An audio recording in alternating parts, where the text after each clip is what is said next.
Background. My parents divorced when I, 16-year-old female, was around 4 years old. My mom started dating Jeff when I was 6, and she married him when I was 7. Jeff has a daughter named Mia, 15-year-old female. Jeff has sole custody of Mia, so she always lived with Mom and Jeff. I split my time between my mom and my dad, but when I was 10, my dad died, and so I ended up moving in with my mom and Jeff full-time. From the time we met, Mia saw us as sisters. She always wanted a sister, so I guess it was easy for her. But I never felt that way. I never felt like I was missing a sibling, and never secretly craved one. So, we were never on the same page. We're also very different. She's more outgoing and loves being active. I'm way more introverted and prefer indoor activities. Mia will act like she doesn't care what we do as long as we can hang out, but then she complains about doing things I like. I never want to or ask her to hang out. It's usually just when I'm told I have to. Mia can be naive and selfish.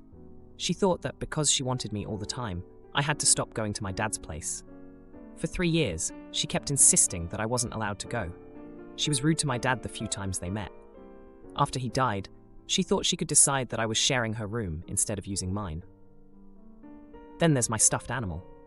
My dad bought it for me when I was a baby, and I always took it with me everywhere I stayed overnight. I brought it back and forth between both homes, and after my dad died, it stayed with me at my mom's house, or went with me to my grandparents' place when I spent the night. Mia always wanted to share it. She would try to say that she got to sleep with it. Jeff would ask me if she could borrow it, and I always said no, never.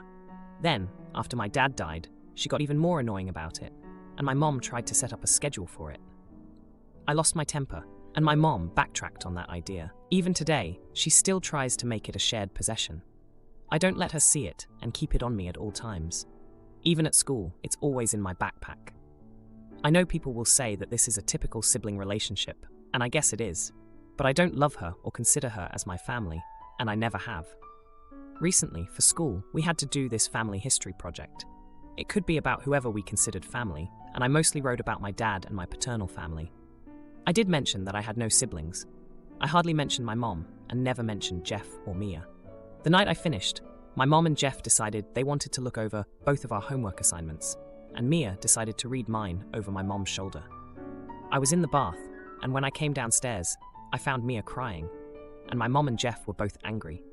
Mia said that I should have mentioned her, and my mom and Jeff said that I didn't think of Mia's feelings at all with my homework. Mia tried to avoid me for a few days, and she expected me to say that I missed her and apologize. When I didn't do that, she and my mom told me that I should feel way worse and how I never should have written any of it. My mom said that I declared myself an only child when I haven't been since I was 6. Am I the a hole? Now, for a few comments before the update. Comment 1. Your mom found someone to spend her life with. Good for her. It would be optimal if all the extra family members meshed as well, but it's ridiculous of the parents to try and mandate it. Mia's behavior is especially over the top. She seems aggressively possessive of you for no clear reason, and her claims on your very personal possessions, stuffy, your actions, visiting your dad, and your personal space, sharing a room, border on Looney Tunes. Your feelings about the situation are understandable and completely normal. Their attempts to force you into a relationship with Mia, a relationship you never wanted, are not helping. Not the jerk, NTA. Comment 2. Not the jerk. Mom, Jeff, you are failures. You've been forcing me to shoulder Mia's emotions because you're too lazy to actually parent. Not only that, you forced me to do it while grieving a parent. Mom, you chose Jeff and Mia, I did not. Only a narcissist would expect me to have the same feelings about her choices as her. That's great for you, but I did not and would not choose these people. Someone isn't my family just because you sleep with their dad. Sorry doesn't work like that. Maybe you should focus less on trying to guilt me every second of my life and get Mia therapy because she's deeply unwell.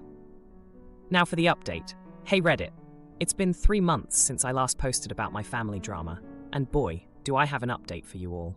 Buckle up, because things have gone from tense to downright explosive. After the whole family history project fiasco, things at home were icy, to say the least. Mia was avoiding me like the plague, and my mom and Jeff were giving me the silent treatment. I thought it couldn't get any worse, but oh, was I wrong. A few weeks ago, we had a family dinner for Jeff's birthday. It was supposed to be a nice evening, but halfway through, Mia dropped a bombshell.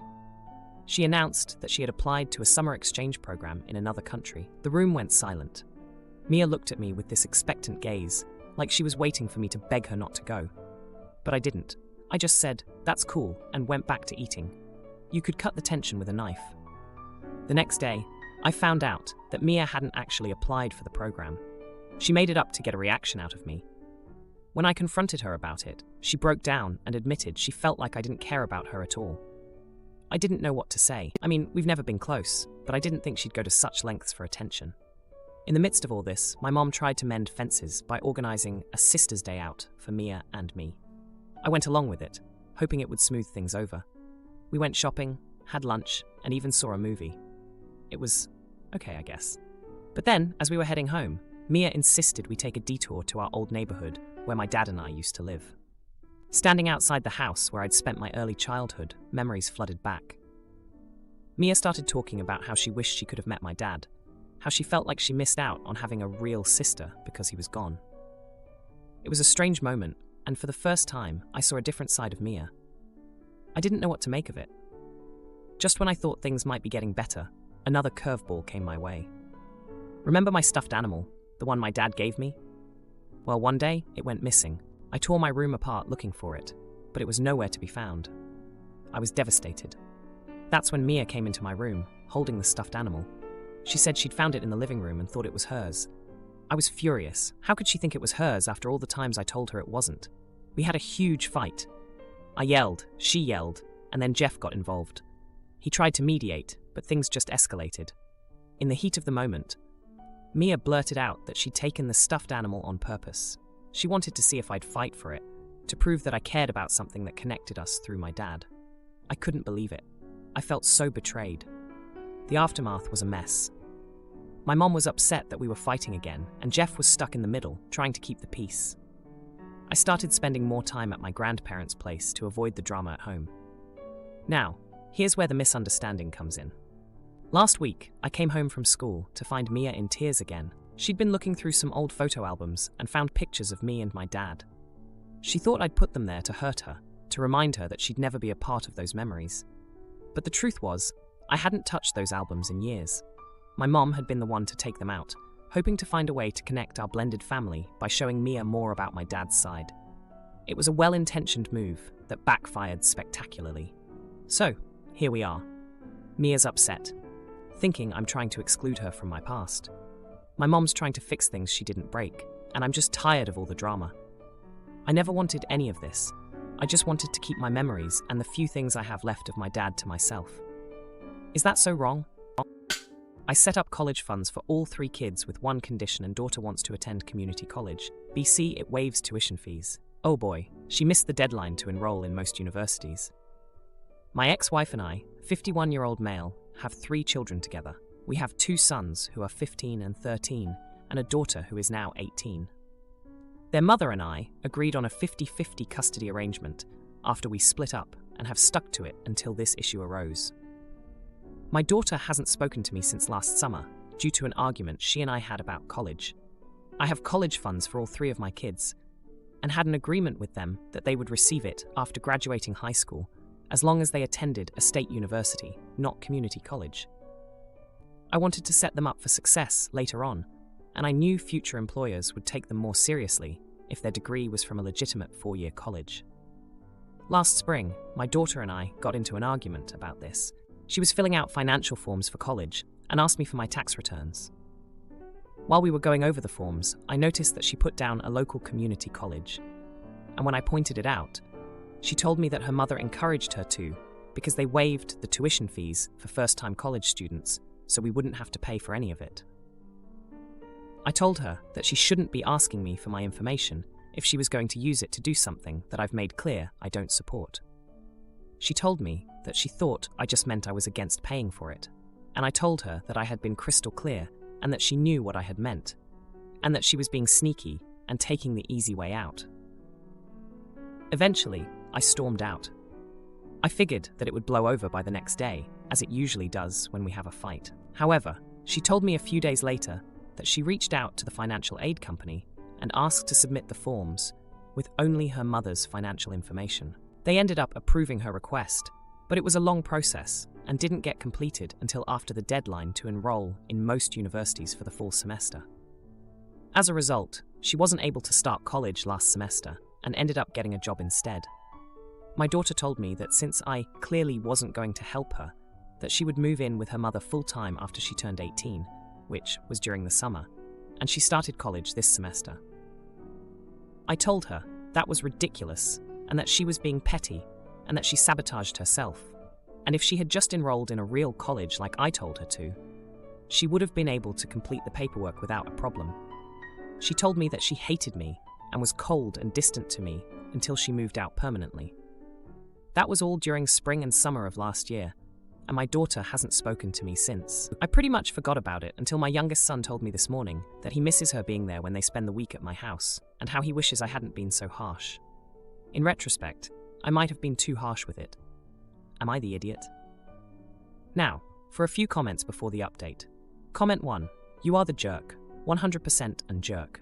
Going to community college was the best decision I ever made. I got my general education requirements out of the way at a quarter of the cost. And now I'm the president/CEO of a company. You should have been supportive and proud of her, and instead, you treated her like she was beneath you. I'm not sure you can repair your relationship with her after what you did, but I hope the first words out of your mouth are, I'm sorry. Comment 2. You are the jerk.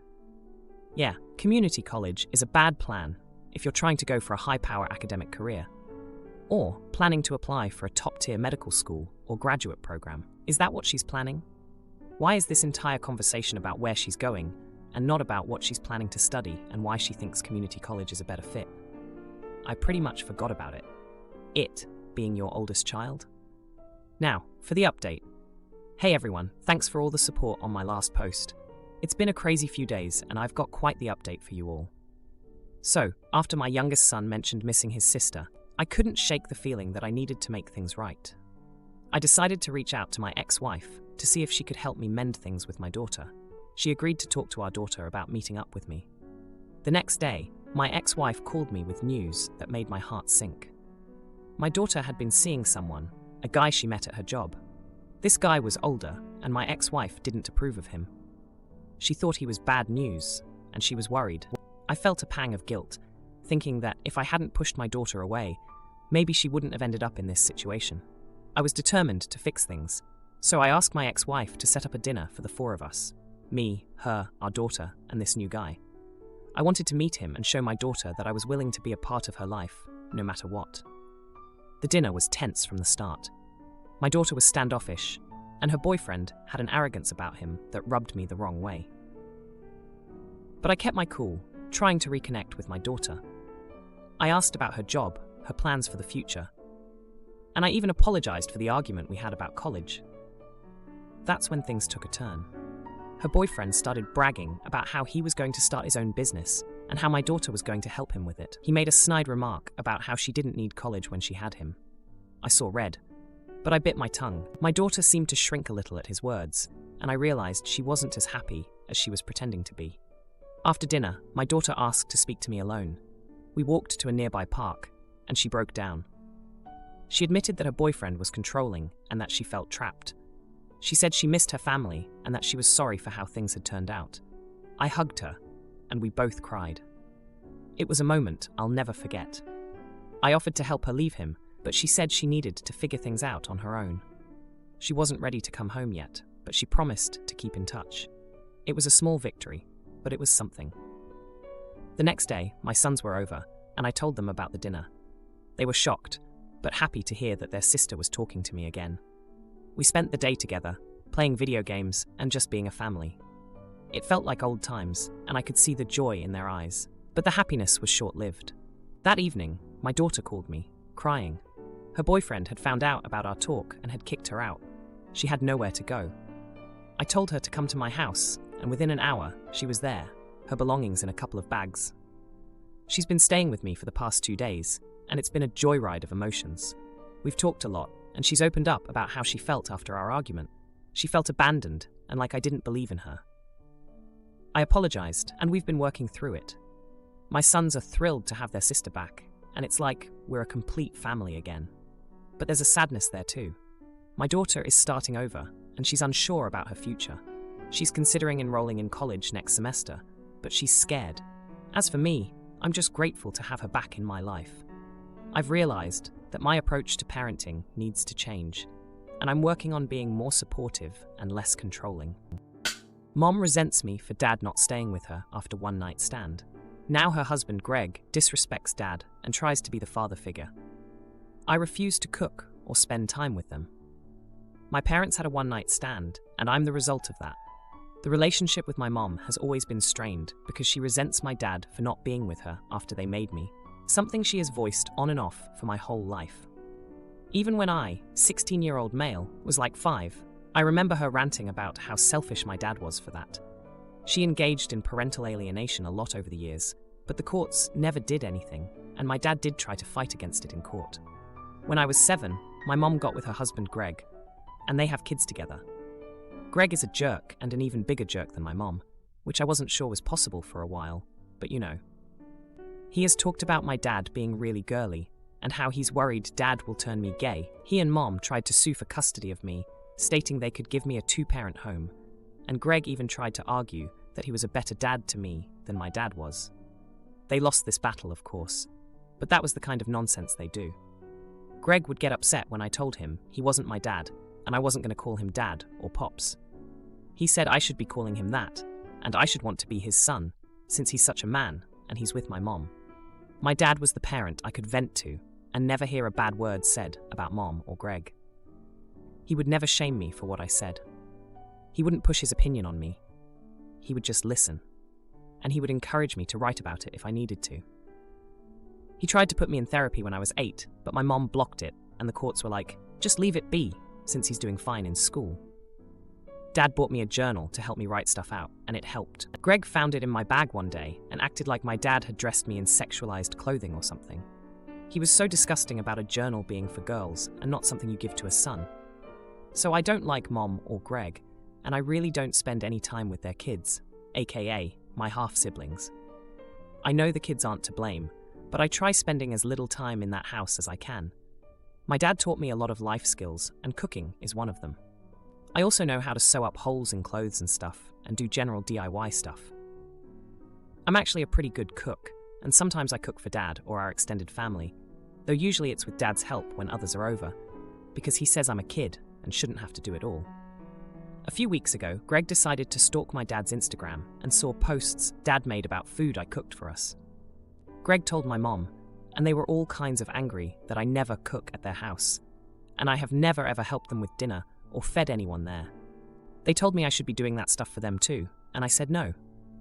They wanted one good reason why, and I told them I would never cook for people I dislike, and that's them. Mom went on about how that's Dad's fault, and Greg was yelling that I was disrespecting him in his own home. I told him to let me go home then, and they were like, no. Am I the idiot? Now, for a few comments before the update. Comment 1. I'm unsure how to go about this. Ask Dad to look into it. But you are old enough to decide where you want to live, and I'm sure a judge will take it into serious consideration after reading everything you wrote. Exactly what you need to tell the judge. They are toxic people. Greg is just creepy and hateful. Journals are not just for girls. As for Mom, I do not agree with any woman who alienates her child from their father, unless serious abuse is taking place, and they have courts for that. I'm sorry you have to deal with the nonsense they dish out. Just remember, this too shall pass. I wouldn't cook for them either, neither would appreciate you anyway. Good luck, and hang in there. Not the idiot.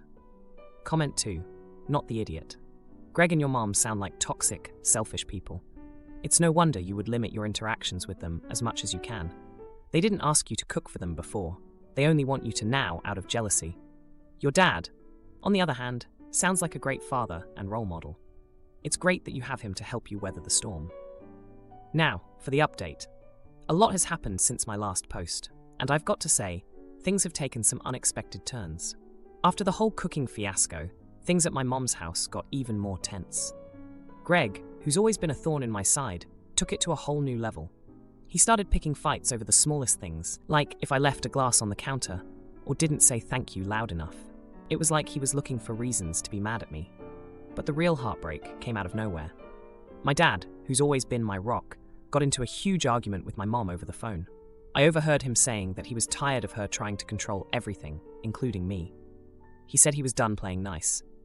I'd never heard my dad raise his voice before, and it shook me to my core. The next thing I knew, he was packing a bag and telling me he needed to clear his head for a few days. I felt like my world was falling apart. Meanwhile, my mom and Greg were on a mission to make me part of the family. They insisted I join them for family dinners and participate in household chores. One night, they even tried to force me to cook dinner for everyone. I flat out refused, which led to Greg getting in my face, his breath hot with anger. He told me I was ungrateful and that I owed them for taking care of me. I shot back that I didn't owe him anything, especially not respect. The tension at home was unbearable. I started spending more time at my dad's empty apartment, just to get away from Greg's constant badgering. It felt like a safe haven, even though my dad's absence was a constant reminder of the chaos. Then, one evening, my mom sat me down for a serious talk. She told me that she and Greg were considering a separation. She said that the stress of dealing with me and my attitude was part of the reason their marriage was on the rocks. I couldn't believe she was trying to pin this on me.